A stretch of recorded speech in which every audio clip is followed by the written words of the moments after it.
Olá pessoal, sejam todos muito bem-vindos aí ao canal Mago Azul. Eu sou o Breno Lopes, sou tarólogo, sou oraculista e aqui neste canal eu trago um pouquinho para vocês sobre a minha trajetória com o Lenormand, tá bom?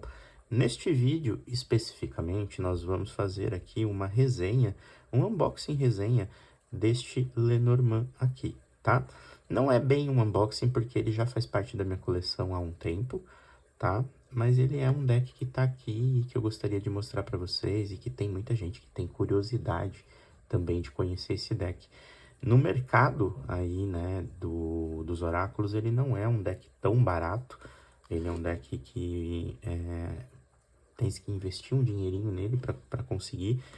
E é importante que a gente tenha resenhas, né, falando sobre esse material, para a pessoa poder entender se vale a pena, se compensa, né? É um deck muito bonito, é um deck muito elaborado, mas tem uma questão. Não é um deck para iniciantes, tá? E eu vou explicar direitinho para vocês, tá bom? Esse daqui é o Lenormand of Enchantment, né? Ele é um deck da Yasmin Eastwood. A Yasmin Eastwood, ela tem um outro deck que se chama Enchantment também, só que é um tarô, né? Não é um Lenormand. Então eu acredito que essa seja a versão do Lenormand da mesma ideia, né, do deck de tarô dela, que inclusive eu tenho. Eu vou pausar o vídeo um pouquinho e vou trazer a caixa dele aqui para vocês darem uma olhada. Voltando aqui, eu fui buscar a caixa dele, é esse aqui, né? Esse é o tarô, que é o Enchanted Soul Tarot, também da Yasmin Eastwood, e esse é o Lenormand, né? Eles são muito parecidos, acredito que é a mesma ideia, né, que ela quis trazer nas duas obras aqui, mas hoje nós vamos falar sobre o Lenormand. Um outro vídeo, se vocês quiserem, eu trago o review desse daqui também. Esse é um tarô, tá bom? Aí o vídeo vai ficar um pouquinho mais longo, mas eu posso trazer para vocês se vocês quiserem. Só deixar aí nos comentários, tá? Vamos lá. Esse deck, ele é produzido, né, e ele chega no Brasil pela editora Headfitter, né? É uma editora boa, tá, gente? Não é uma editora ruim para decks, tá? Eu tenho alguns decks da Headfitter aqui na minha coleção. O único problema que eu diria, né, a única crítica que eu tenho em relação a Headfitter é que 90% dos baralhos deles tem bordas douradas. E eu particularmente não gosto. Por quê? Porque eu utilizo de maneira profissional. Então, um deck com borda dourada acaba que não dura muito tempo na mesa de jogo, né? Ele acaba se desgastando bem rápido, né? Eu sempre digo isso para vocês. Na época em que eu adquiri esse deck, eu paguei o valor de US$ 24,99. Aí convertido em real, né, para ter aí a ideia do quanto custou esse deck, tá bom? É uma caixinha pequena, né, é um Lenormand, bem pequenininho, ele é um Lenormand do tamanho tradicional, talvez até um pouco menor. E aqui nós temos algumas informações, né, sobre esse deck, né? Aqui, a Yasmin, ela diz que construiu esse deck com uma profunda nuance em inspirações de sonhos, né? Então, ele é um deck que, aparentemente, ele é feito de colagens, né? São imagens que são sobrepostas, colagens, e a ideia dela é levar você, né, para o mundo dos sonhos, né? Fazer ali uma revelação através do mundo dos sonhos. Breno, esse deck dá para interpretar sonhos? Nunca tentei, mas pode ser que dê, tá bom? Porque a ideia basicamente dele é essa, né? Caixinha dura, tá? Muito boa para guardar o deck, ele fica ali na minha prateleira, ela fica em pezinha, ela é bem dura, bem rígida. Com fecho de ímã, que eu acho que isso é um diferencial. Na minha opinião, todos esses decks deveriam vir assim, tá bom? Porque isso aqui ajuda muito a guardar o deck, tá? E aqui dentro, o que nós vamos encontrar? Uma caixinha muito bonita, um livro, vou pegar o livrinho, e o deck, tá? Uma coisa muito interessante, antes da gente falar ali sobre o deck, que eu sei que é o que mais interessa a vocês, é esse livro aqui, tá? É um livro pequenininho, mas olha a grossura desse livro. Ele é um livro bem grosso, né? E pasmem, esse livro não tem nenhum método de jogo, você vai encontrar aqui. Você não vai encontrar aqui nenhum tipo de história, nem introdução, né, ao Lenormand. Por isso que eu digo, esse não é um deck para quem tá aprendendo, para quem tá começando. Por quê? Porque ele vai exigir de você que você tenha um conhecimento a mais, tá? Porém, nesse livro aqui, a autora se preocupou em falar apenas das cartas. Todas as 36 cartas estão aqui e de uma maneira muito detalhada, tá? Por que que ela fez isso? Eu acredito que por ser um deck que foge do habitual, ela quis dar uma ênfase, né, em cada uma das cartas para poder explicar o que que ela estava passando ali. Por que que a carta do cavaleiro, que nós vamos conhecer lá no deck, né, daqui a pouquinho, por que que a carta do cavaleiro é um elefante aqui, não o cavaleiro em si. Então tem algumas nuances aqui. E olha como a explicação é extensa de cada uma das cartas, tá? Ela fala de todas as combinações de cada uma das cartas com todas as outras antes de passar para a próxima. Então é uma média aqui de 3 a 4 páginas por carta, de uma explicação bem legal ali, para quem já conhece, entender direitinho as nuances aí que ela quis trazer nesse deck dela. A carta da casa ela é bem bonita, bem legal. Então é isso, tá? Ele é todo em inglês. Eu acredito que não tenha a versão dele traduzida, pelo menos eu nunca vi, tá? Mas é bem facinho de entender. Ele não é um inglês complicado, é um inglês que se você se esforçar um pouquinho aí, conhecendo o mínimo, tu vai conseguir entender. Ele é muito bem escrito, tá? Ele não é aquele inglês de difícil interpretação. Além do que, né, caso você tenha dificuldades aí com o inglês, tu pega ali no celular um aplicativo de tradução e você consegue entender ele muito facinho, tá bom? E muito bom, tá? Muito bom, um livro de qualidade. Esse, na verdade, é um dos maiores diferencial aqui nesse deck, tá? Vamos deixar esse livrinho aqui de lado, né? Já conversamos aí um pouquinho sobre ele. E aqui nós vamos conhecer o deck. É esse pequenininho aqui, ó. Olha como ele é pequenininho. Eu vou pegar aqui o deck do Paulo Rodrigues, que é um Lenormandzinho tradicional, só para vocês terem a ideia do tamanho. Olha só, ele é praticamente do mesmo tamanho. Na verdade, ele é um pouquinho menor até que o deck do Paulo Rodrigues, talvez um pouquinho mais largo também. Ele é mais quadradinho, né? Mas é um deck pequeno, para mãos pequenas. Se você tem mão grande, vai ser ruim para você jogar. As cartas vão voar para todo lado, tá bom? Ele vem amarradinho com a fitinha aqui de plástico, eu sempre preservo, né? Como são decks que estão na minha coleção, embora eu já tenha jogado com ele, embora eu já tenha utilizado ele, eu sempre volto, né, as cartas na sua posição original e mantenho, né, os itens originais que vêm aqui na compra do deck, né, para manter ele preservado. Então vamos lá. Tirou o filetinho, nós temos o deck, que é aquilo que eu falei para vocês. Headfitter, 90% dos decks deles, pelo menos todos os que eu conheço, tá, gente? São bordas coloridas, são bordas douradas. Coloridas diversas, porque eles têm outras cores também, mas o dourado é predominante. Quase que todos os decks deles são de bordas douradas. É um dourado mais resistente do que de algumas outras editoras aí, isso é fato, porque ele não desgasta tão fácil, mas a tendência sempre que você comprar um baralho de bordas douradas, é que ele desgaste. Super normal. Vai desgastar no embaralhar, quando você bater a carta com a carta, né? As laterais vão bater uma na outra e vai lascando. E vai acabar também oxidando por conta do próprio suor da sua mão, né? Vai ficar com marcas de dedo. Então, é normal. Deck com borda dourada vai acontecer isso sempre. Então, se você joga de maneira profissional, evita deck com borda dourada. Dê preferência a decks ali que são mais resistentes, né? Melhor construído para mesa de jogo. É o que eu digo. Às vezes aqueles decks baratinhos de papelão são mais resistentes do que esses decks de luxo, né? Digamos assim. Principalmente para mesa de jogo, tá? Mas fica a teu critério. Quer jogar com ele, quer colocar na tua mesa de jogo, coloca. Só não recomendo porque eu acho que ele vai durar pouco, tá bom? Vamos lá. Primeira carta, que é a carta do Cavaleiro, tá? Material da Headfitter, gente, é um material bom, não é um material excelente, né? Eu acredito que o material tanto da US Games e da Lois Carabel são melhores que da Headfitter, mas não é ruim, tá? Longe de ser ruim. Só para a nível de comparação, para vocês entenderem, né? Às vezes vocês têm um deck de uma outra gráfica aí para vocês entenderem. Ele fica um meio termo ali.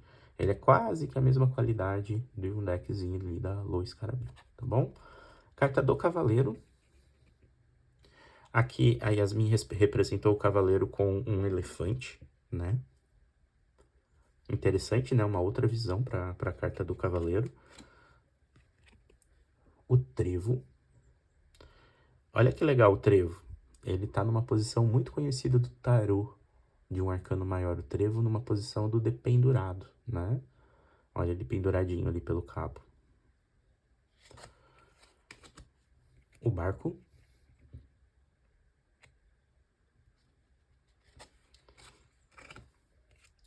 A casa, que eu particularmente acho essa carta muito legal, muito bonitinha.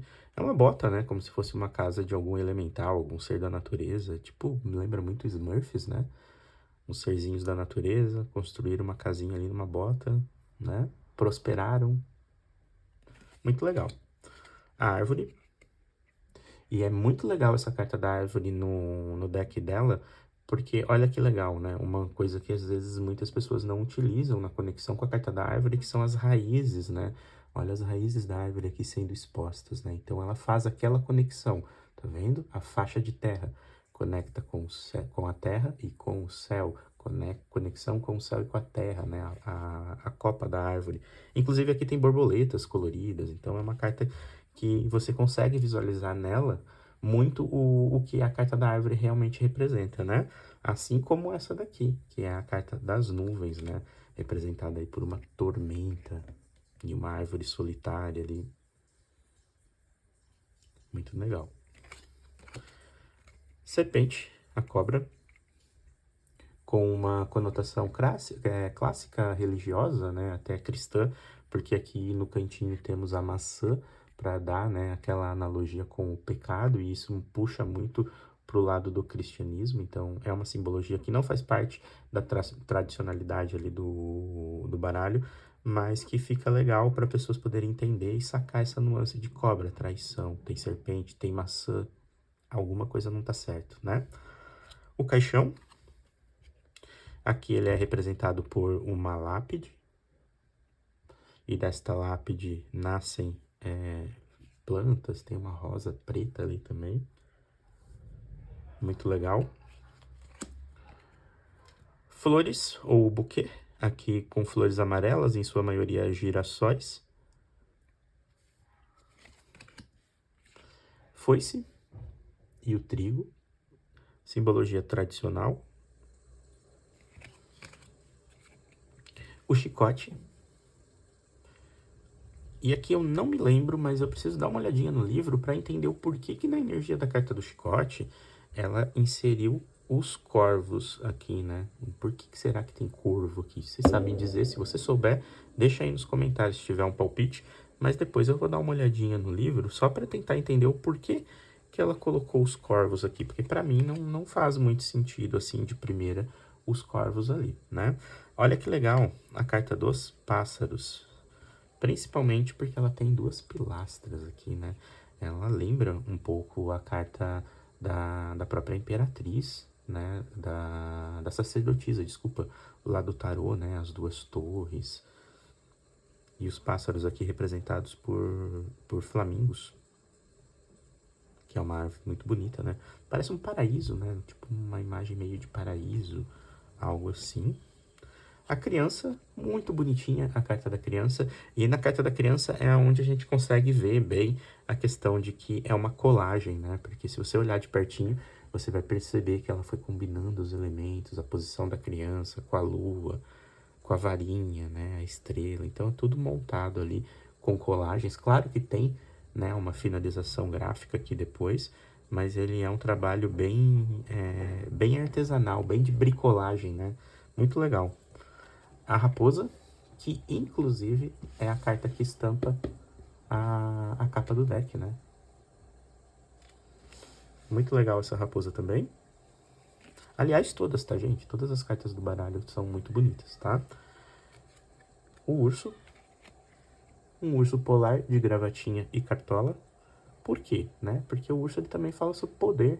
A gravata e a cartola são símbolos de poder, né? Então aqui ela já deixou claro. Além de ser o urso, estamos falando de um urso poderoso, né? Um urso que se impõe, um urso de respeito, né?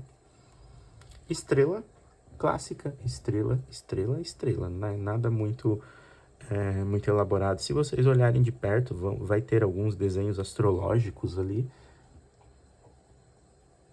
Né? Existe um trabalho ali, um fundo, um plano de fundo com alguns desenhos astrológicos. Cegonha. Duas cegonhas, uma casinha, parece uma casinha do filme do Senhor dos Anéis, as casinhas dos hobbits, né? E as duas cegonhas. Então aqui ela ilustrou de uma maneira mais fantasiosa, como se essas cegonhas morassem nessa casinha e não no ninho tradicional que aparece na carta da cegonha, né? Que elas estão ali sempre num ninho, né? Em sua maioria das vezes. O cão de boininha à frente da casa, posição de guarda, né? Mas também não é qualquer cão, aqui é um Golden, né? Então é um cão amistoso, é um cão amigo, um cão parceiro, um cão inteligente, né? Nuances aí que você consegue observar no baralho na hora da sua leitura também. Muito legal. Protegendo a porta da casa. Torre. E eu realmente não entendi essa carta da torre, mas parece uma torre de fadas, né? Porque cada andar aqui tem uma luz, como se fosse uma luzinha, mas parece um cogumelo. Ao lado aqui nós temos um cervo. É como se esse cervo tivesse vindo, né, e tivesse trombado com essa estrutura, né? Como se essa estrutura tivesse surpreendido ele no meio do caminho ali. Interessante, né? Mas não sei, de bater o olho não me fala que é a carta da torre, né? É uma das cartas que talvez não seja tão legal na simbologia. Jardim. Aqui a gente tem um casalzinho que acredito que seja de esquilos. Ali, uma fadinha no balanço. Bem jardim, né? Bem um jardim encantado. É a ideia do deck, né? Enchantment é encantado, né? Então ela traz essa ideia da floresta encantada, né? De fadas, de simbologias assim, né? Montanha. Muito bonita a carta da montanha. Com um alce aqui deitado, né? Olha que bonita essa montanha. Esse aqui é um animal que tem símbolo de resistência, né? Ele é um animal que resiste em ambientes quase inóspitos, muito frio, né? Então, é um animal aí que traz essa ideia da montanha. Essa que é os caminhos, que às vezes a gente confunde os caminhos aqui com o coração. Tem sempre que estar olhando no número para não confundir, porque parece o formato, né, do coração. Vocês conseguem ver aqui um coração? Então, de bater o olho, tu fala, é a carta do coração. Mas não, é caminhos.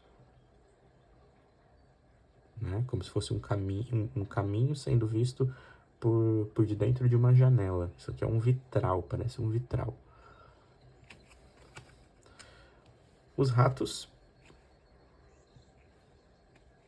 Um casal de ratinho, né? Trazendo uma certa leveza para a carta dos ratos, mas um detalhe muito sutil, né? Se vocês repararem, olha aqui, né? As rachaduras, é como se isso aqui fosse uma casinha deles e tá tudo deteriorando, né? Tá tudo rachado. Eles aqui estão preocupados com coisas talvez não tão importantes, enquanto a casinha lá atrás está desabando, né? Tá quebrando. Ratinhos. O coração, agora sim, a carta do coração, sendo ela bem clara, né, que é a carta do coração, e são dois corações sobrepostos, né, tem um coração aqui na frente, atrás tem outro, por detrás de um véu, né, falar sobre a sedução, a revelação do desejo, né, a troca das carícias, energia da carta do coração, uma carta muito, muito, muito legal. O anel, aqui sendo apresentado no miolo de uma rosa, mas na sua simbologia bem tradicional, sem grandes aprimoramentos de elementos aqui, sem grandes inserções de elementos, né? Sendo ela bem tradicional. O livro, que eu confundo muito a carta do livro com o próprio verso do baralho. Olha como se parece, né? Aqui é o verso. Inclusive não tinha mostrado para vocês, né? Olha o verso, bem bonito, tá? Um verso verde como se fosse um labirinto aqui. E essa é a carta do livro, né? Bem parecida, olha. Se você não prestar atenção, ela passa despercebida, mas tá aí. O envelope ou a carta de número 27, uma caixinha de correio com o envelope sendo aberto, algo sendo revelado, algo sendo comunicado, né? Como se você estivesse abrindo aqui o envelope e lendo a sua carta. O homem.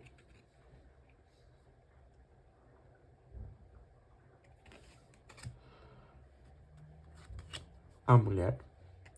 Aqui parece uma mulher libanesa, né? Uma veste meio libanesa.